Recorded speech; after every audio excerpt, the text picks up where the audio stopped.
Hi friends, ഞാനിന്നിവിടെ ഉണ്ടാക്കാൻ പോകുന്നത് സാമ്പാർ റെസിപ്പിയാണ്.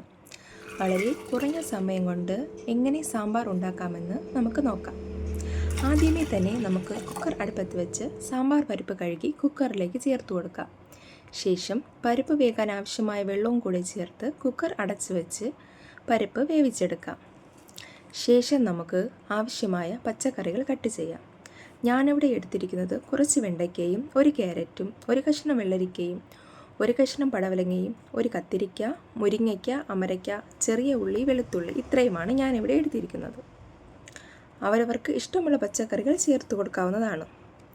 അപ്പോഴേക്കും പരിപ്പ് ഇവിടെ നല്ലതുപോലെ വെന്തു വന്നിട്ടുണ്ട്. ശേഷം കട്ട് ചെയ്ത് വച്ചിരിക്കുന്ന കഷ്ണങ്ങൾ നമുക്ക് കുക്കറിലേക്ക് ചേർത്ത് കൊടുക്കാം. അതിനുശേഷം മഞ്ഞൾപ്പൊടിയും ആവശ്യത്തിന് ഉപ്പും കുറച്ച് കായപ്പൊടിയും കൂടെ ചേർത്ത് കുക്കർ അടച്ചു വച്ച് ഒരു വിസിൽ വരുന്നത് വരെ വെയിറ്റ് ചെയ്യാം. അതിനുശേഷം നമുക്ക് ഇഡ്ഡലി ഉണ്ടാക്കാൻ ആവശ്യമായ മാവ് ഉപ്പ് ചേർത്ത് നന്നായി മിക്സ് ചെയ്തെടുക്കാം. ഇഡ്ഡലി പാത്രം അടുപ്പത്ത് വച്ച് തട്ടിലേക്ക് നമുക്ക് ഇഡ്ഡലിക്ക് ആവശ്യമായ മാവ് ഓരോന്നായി ഒഴിച്ചു കൊടുക്കാം.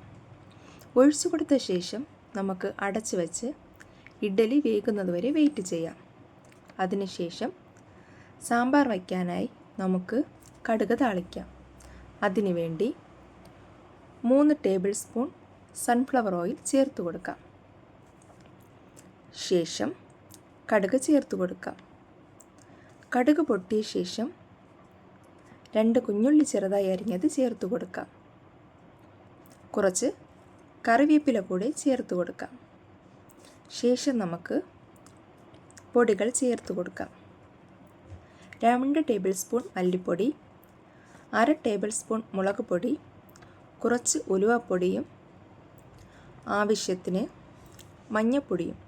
ഇത്രയും പൊടികൾ പച്ചമണം മാറുന്നത് വരെ നമുക്ക് വഴറ്റി കൊടുക്കാം.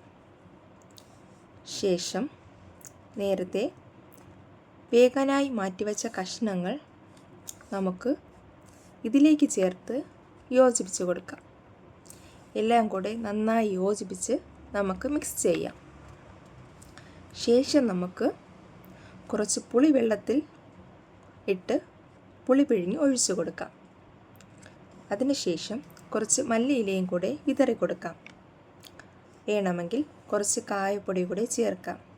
ഈ സമയത്ത് ഉപ്പ് ആവശ്യമെങ്കിൽ നമുക്ക് നോക്കിയിട്ട് ചേർത്ത് കൊടുക്കാം. രുചികരമായ സാമ്പാർ ഇവിടെ റെഡിയായി.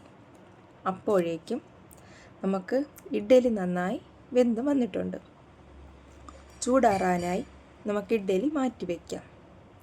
അങ്ങനെ രുചികരമായ ഇഡ്ഡലിയും സാമ്പാറും ഇവിടെ റെഡിയായിട്ടുണ്ട്. ചൂടോടുകൂടി തന്നെ നമുക്ക് സെർവ് ചെയ്യാം.